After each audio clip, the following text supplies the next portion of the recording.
weapons and high-power and microwave weapons. The trio can work together to disable and destroy enemy drones.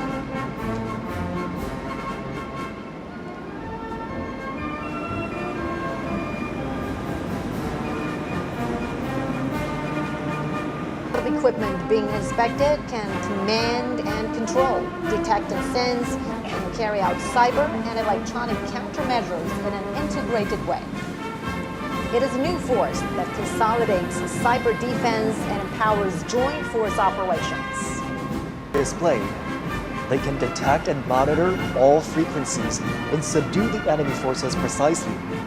They are capable of aerial and space countermeasures and disconnecting the enemy networks. They are a crucial force in securing victory on joint multi-domain battlefields. Building air-ground networks and integrating information on the battlefield.